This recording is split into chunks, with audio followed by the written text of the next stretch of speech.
क्या ऐसा हो सकता है कि हमें विद्यार्थी के अंक बस अपने मोबाइल पर लिखने पर ही उनके ग्रेड और स्कूल का पूरा रिजल्ट अपने आप मिल जाए? यदि ऐसा हो जाए तो हमें बहुत कम समय में बिल्कुल सही सही और सटीक जानकारी तुरंत मिल जाएगी और रिजल्ट बनाने में लगने वाला समय को बचाकर हम हमारे विद्यार्थियों को पढ़ाने में ज्यादा समय दे सकेंगे। यदि आप भी यही सोच रहे हैं तो यह वीडियो को पूरा देखिए। यह वीडियो केवल आपके लिए ही है। मध्य प्रदेश राज्य शिक्षा केंद्र द्वारा शैक्षिक मूल्यांकन का नया प्रपत्र जारी किया गया है। यह प्रपत्र आपको स्क्रीन में दिखाई दे रहा है। इसमें विद्यार्थियों के प्राप्तांकों के आधार पर ए से ई तक ग्रेड दिए जाने हैं। समस्त विद्यार्थियों को ग्रेडिंग के अनुसार उनका फाइनल रिजल्ट तैयार कर अपने स्कूलों में सुरक्षित रखने हेतु निर्देश दिए गए हैं। ग्रेडिंग किस प्रकार से दी जाती है, इसकी जानकारी आपको स्क्रीन में दिखाई दे रही है। इसमें बताया गया है कि यदि 100 नंबर से ग्रेडिंग निकालनी हो तो 85 से अधिक अंक प्राप्त करने वाले विद्यार्थियों को A+ ग्रेड दिया जाए और 76 से 85 के बीच नंबर प्राप्त करने वाले विद्यार्थियों को A ग्रेड दिया जाए। इसी प्रकार से 66 से 75 के बीच नंबर प्राप्त करने वाले विद्यार्थी को B+ ग्रेड दिया जाना है और 56 से 65 प्राप्तांक वाले विद्यार्थियों को B, 51 से 55 के बीच नंबर प्राप्त करने वाले विद्यार्थियों को C+ ग्रेड दिया जाना है। 46 से 50 के बीच अंक प्राप्त करने वाले विद्यार्थियों को C ग्रेड दिया जाना है तथा 33 से 45 अंक के बीच नंबर प्राप्त करने वाले विद्यार्थियों को D ग्रेड दिया जाना है तथा 33 से कम अंक प्राप्त करने वाले विद्यार्थियों को E ग्रेड दिया जाएगा। अब हम इन्हीं ग्रेडिंग का इस्तेमाल करते हुए हमारे जो विषय का पूर्णांक 60 अंक का होता है उसके आधार पर ग्रेडिंग निकाल सकते हैं। हम इसके लिए ऑटोमेटिक रिजल्ट जनरेट फाइल का प्रयोग करेंगे और बड़ी आसानी से सभी विद्यार्थियों के ग्रेड तथा पूरा रिजल्ट हमें ये एक्सेल शीट बिना किसी त्रुटि के पूरी शुद्धता के साथ अपने आप बनाकर दे देगी। जैसा कि आप स्क्रीन में देख रहे हैं, केवल विद्यार्थियों के प्राप्तांक की एंट्री करनी है और ग्रेड अपने आप मिल जाएंगे। इस वीडियो के डिस्क्रिप्शन बॉक्स में आपको यह एक्सेल फाइल डाउनलोड करने हेतु वेबसाइट की लिंक मिल जाएगी, जिससे आप यह एक्सेल शीट डाउनलोड कर सकते हैं। स्क्रीन में दिखाई दे रही वेबसाइट से भी आप यह एक्सेल फाइल निकाल सकते हैं। यह एक्सेल शीट कैसे प्राप्त होगी और कैसे इसे डाउनलोड करें, इसके लिए एक पूरा वीडियो अलग से बनाया गया है। आप चाहे तो उस वीडियो को भी देख सकते हैं। वीडियो देखने के लिए आप इस चैनल को सब्सक्राइब कर आपके लिए उपयोगी सारे वीडियो को देख सकते हैं। इस वीडियो में हम आपको इस एक्सेल फाइल का उपयोग कैसे करें, साथ ही ये एक्सेल फाइल कैसे ऑपरेट होगी, यह सारी जानकारी आपको इसी वीडियो में मिल जाएगी। इसलिए इस वीडियो को पूरा देखें तथा कोई डाउट होने पर वीडियो को दोबारा सुन सकते हैं। यह वीडियो सभी प्राइमरी एवं मिडिल स्कूलों के लिए बहुत ही उपयोगी है, अतः आप अपने सभी ग्रुपों में यह वीडियो शेयर करें, जिससे अधिक से अधिक लोग इसका लाभ ले सकें। इस एक्सेल शीट में हम केवल विद्यार्थियों के प्राप्तांकों की एंट्री करेंगे और हमें पूरे ग्रेड ऑटोमेटिक ही प्राप्त हो जाएंगे। इस एक्सेल शीट को चलाने के लिए इस वीडियो को ध्यान से देखें और यदि आपका कोई क्वेश्चन हो तो हमें कमेंट में पूछ सकते हैं। हमारे एक्सपर्ट आपके सभी प्रश्नों का जवाब देते हैं। इस एक्सेल फाइल में हमें 3 शीट मिलती है। हमें केवल पहली और दूसरी शीट में ही काम करना है, जिसमें से दूसरी शीट बहुत ही उपयोगी है। तीसरी शीट अपने आप काम करती है, जिससे हमें हमारे कक्षा का पूरा रिजल्ट तैयार मिल जाता है। इस फाइल की सभी शीटें बहुत ही सेंसिटिव काम करती है और सही जानकारी खुद ब खुद तैयार कर देती है, जिससे हमारा पूरा रिजल्ट 100% शुद्धता के साथ तैयार मिल जाता है और हमें ज्यादा मेहनत भी नहीं करनी पड़ेगी, ना ही ज्यादा समय लगेगा। चलिए देखते हैं। पहली seat school and subject details की है, दूसरी सीट मार्क्स एंट्री की है और तीसरी सीट प्रिंट रिजल्ट की है। हमें यह ध्यान रखना है कि हमें सबसे पहले पहली seat school and subject details में काम करना है। तो चलिए देखते हैं पहली सीट में क्या है। जैसा कि आप स्क्रीन में देख रहे हैं, सरल क्रमांक 1 में विद्यालय का नाम लिखें। यहाँ पर हमें अपने विद्यालय का नाम इंग्लिश के कैपिटल लेटर में लिख देना है। दूसरे क्रमांक में डाइस कोड, हमारे स्कूल का डाइस कोड हमें लिखना है, फिर मंडल कोड, फिर विकासखंड का नाम, 5वें नंबर में जिला का नाम, 5वें नंबर में संकुल का नाम, 7वें नंबर में जनशिक्षा केंद्र का नाम, 8वें नंबर में परीक्षा का नाम। हम यहाँ अर्धवार्षिक परीक्षा, अर्धवार्षिक मूल्यांकन, सह शैक्षिक मूल्यांकन, आपके अनुसार कोई भी परीक्षा का नाम लिख सकते हैं। अब हमें महीने का नाम लिखना है, जिस महीने में एग्जाम हुई है हम उस महीने का नाम यहां लिख देंगे। अब 10वें नंबर में हमें सत्र लिखना है। 11वें नंबर में कक्षा का नाम लिखना है। कक्षा का नाम तीसरी, चौथी, पांचवी, छठवीं, सातवीं, आठवीं में से कोई भी एक कक्षा का नाम लिख सकते हैं। अभी हम कक्षा छठवीं के लिए रिजल्ट तैयार कर रहे हैं, इसलिए यहां पर हमने कक्षा छठवीं लिख दिया है। अब 12वें नंबर में आपको किसी भी एक विषय का पूर्णांक अर्थात केवल एक विषय का टोटल मार्क्स लिखना है। जैसे यदि 60 नंबर का पेपर होता है तो यहां पर हमें 60 लिखना है। यदि 100 नंबर का पेपर होता है तो 100 लिखना है। यदि 80 नंबर का पेपर होता है तो 80 लिखना है। चलिए, अभी हम कक्षा छठवीं के लिए काम कर रहे हैं, जिसमें प्रत्येक विषय 60 नंबर के होते हैं, इसलिए हम यहां पर 60 लिख देते हैं। अब 13वें नंबर में हमें हमारी कक्षा में कुल कितने विषय हैं यहां पर लिखना है। यदि हमें कक्षा तीसरी, चौथी, पांचवी के लिए काम करना होता तो हम यहां पर 4 लिखते, क्योंकि कक्षा तीसरी, चौथी, पांचवी में 4 ही विषय होते हैं। इसी प्रकार से कक्षा छठवीं, सातवीं, आठवीं में कुल 6 विषय होते हैं, इसलिए कक्षा छठवीं के लिए यहां पर हम 6 लिखेंगे। अब इन सरल क्रमांक में हमें हमारे प्रथम विषय का नाम लिखना है। उदाहरण के लिए हम यहां लिख देते हैं हिंदी। आप अपनी आवश्यकता के अनुसार यहां पर विषय के नाम लिख सकते हैं। इन विषयों के नाम आप जितने शॉर्ट में लिख सके उतने शॉर्ट या संक्षिप्त में लिखे। अब अगले क्रमांक में द्वितीय विषय का नाम लिखना है। उदाहरण के लिए हम लिख देते हैं इंग्लिश। अब तृतीय विषय का नाम लिखना है। अब चतुर्थ विषय का नाम लिखना है। अब हमें पांचवें विषय का नाम लिखना है। अब हमें छठवें विषय का नाम लिखना है। हम यहां लिख देते हैं।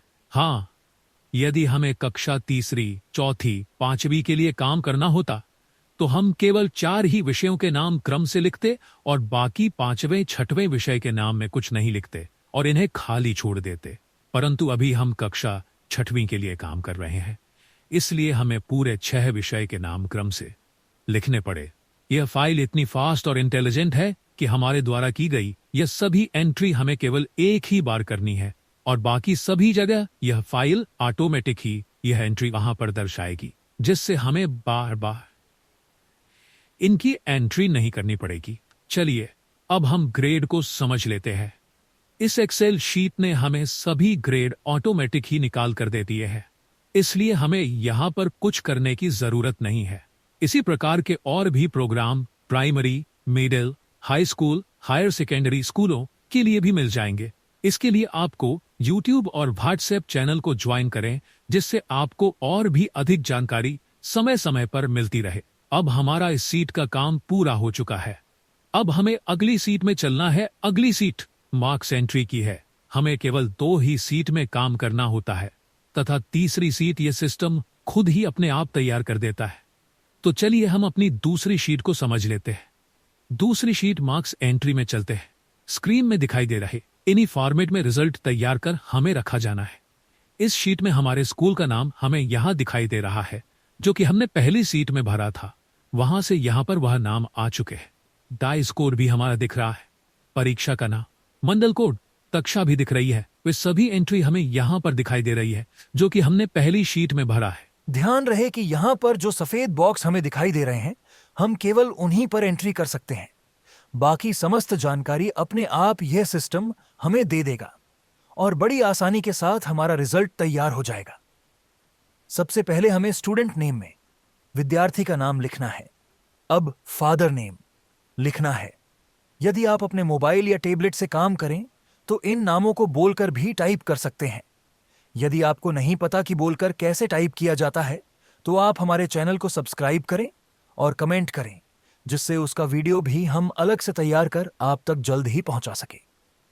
अब हम प्रथम विषय हिंदी विषय दिखाई दे रहे हैं। चलिए, हमें यहां पर अभी हिंदी विषय में इस विद्यार्थी के प्राप्तांक को दर्ज करना है। देखिए, जैसे ही हमने इस विद्यार्थी का प्राप्तांक दर्ज किया है, वैसे ही उसका ग्रेड सिस्टम द्वारा अपने आप बता दिया गया है। इसी प्रकार से हम दूसरे विषय में इनके प्राप्तांक को लिखेंगे, तो इसमें भी अपने आप ही हमें ग्रेड प्राप्त हो चुका है। तीसरा विषय में भी हमें अपने आप ग्रेड प्राप्त हो गए। चौथे विषय में भी, पांचवें विषय में भी और छठवें विषय में भी अपने आप सभी विषयों के ग्रेड हमें यहां पर प्राप्त हो चुके हैं और ओवरऑल ग्रेड भी हमें अपने आप यहां पर बता दिया गया है। इसी प्रकार से हम दूसरे विद्यार्थी के अंक भी दर्ज कर देते हैं। देखिए, दूसरे विद्यार्थी के भी हमें यहां पर ग्रेड अपने आप प्राप्त हो गए। इसी प्रकार से हम जितने चाहे उतने विद्यार्थियों के ग्रेड ऑटोमेटिक ही प्राप्त कर सकते हैं और ओवरऑल रिजल्ट भी उनका ऑटोमेटिक ही यह शीट हमें तैयार करके दे रही है। देखिए, विद्यार्थियों के सरल क्रमांक भी यह शीट अपने आप दे रही है। तो हमें कुछ नहीं बल्कि विद्यार्थियों के नाम, पिता के नाम और विद्यार्थियों ने जितने अंक प्राप्त किए हैं उन प्राप्तांकों को बस लिखना है और बाकी सभी जानकारी अपने आप मिल रही है। इसमें ध्यान रखने वाली बात यह है कि इस शीट में अनावश्यक किसी भी जगह एंट्री नहीं करना है। केवल हमारे जितने विद्यार्थी हैं उन्हें ही हमें लिखना है। यह सिस्टम अपने आप सारी चीज जनरेट करके दे देता है। यदि आपके द्वारा कोई गलती होती है तो भी यह सिस्टम अपने आप यह बता देगा कि आपके द्वारा गलत अंक दर्ज कर दिया गया है।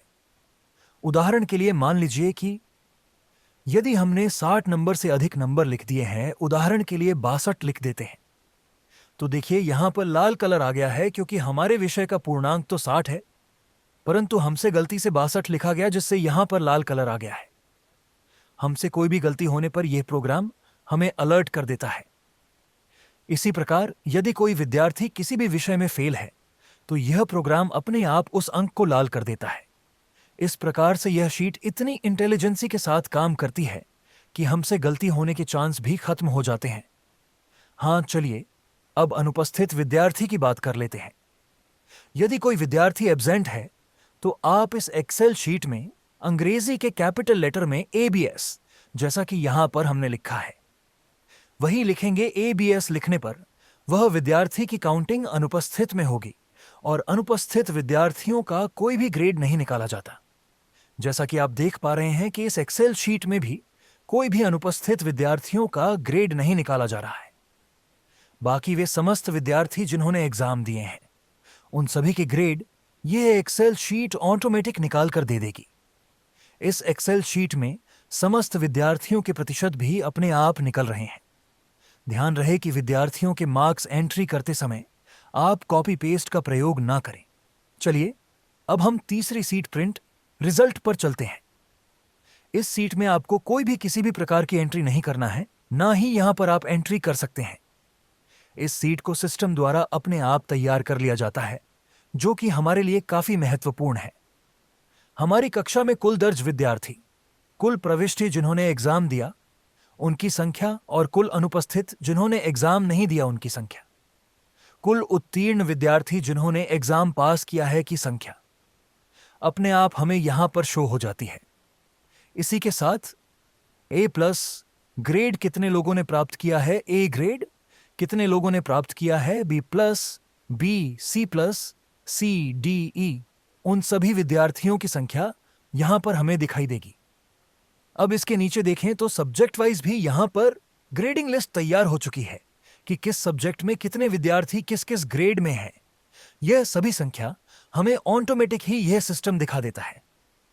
इसके बाद और भी नीचे देखें तो हमें यहां पर परसेंटेज वाइज भी यह सीट बता देती है कि कितने प्रतिशत हमारी कक्षा में रिजल्ट रहा है, साथ ही सब्जेक्ट वाइज भी कितने प्रतिशत रिजल्ट रहा है। यह सारी चीज हमें ऑटोमेटिक यह सिस्टम द्वारा बता दिया जाता है। कुल मिलाकर हमें यह सिस्टम में काम करने पर पता चलता है कि केवल विद्यार्थियों के प्राप्तांक को लिखने पर ही सभी जानकारी हमें अपने आप मिल जाती है। इस प्रकार से यह एक्सेल शीट सभी के लिए बहुत ज्यादा उपयोगी है। इससे आपका पूरा समय बचता है और बहुत कम समय में ही आप सबसे अच्छा, सही, उत्कृष्ट और सटीक काम दे सकते हैं। इसका उपयोग हम अपने मोबाइल में, टैबलेट में और कंप्यूटर में भी बड़ी आसानी के साथ कर सकते हैं। आपके मोबाइल या टैबलेट में इस सीट को प्राप्त करने के लिए हमारे और भी वीडियो आप देख सकते हैं। इस सीट को कैसे डाउनलोड करें उसके लिए भी एक अलग से वीडियो बना दिया गया है। आप चाहे तो उस वीडियो को भी देख सकते हैं। साथ ही इस डिस्क्रिप्शन बॉक्स में भी उन वीडियो की लिंक है। इस एक्सेल शीट को जिस वेबसाइट से आप डाउनलोड करेंगे उसी वेबसाइट में मोबाइल और टैबलेट में इस शीट को उपयोग करने के लिए आपके मोबाइल या टैबलेट में जो भी आवश्यक एक्सेल ऐप होगा, उसकी लिंक आपको वेबसाइट से ही मिल जाती है।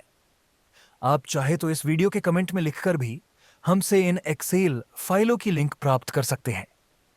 आपको हमारा यह वीडियो कैसा लगा, इसकी जानकारी हमें कमेंट में जरूर देवें।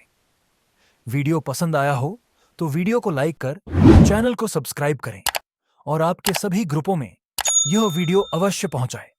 अधिक से अधिक शेयर करें, जिससे हम आपके लिए उपयोगी समस्त जानकारी सही समय में आप तक पहुंचा सकें और इसी प्रकार के और भी वीडियो आपको मिल सके। अगला वीडियो जल्द आएगा।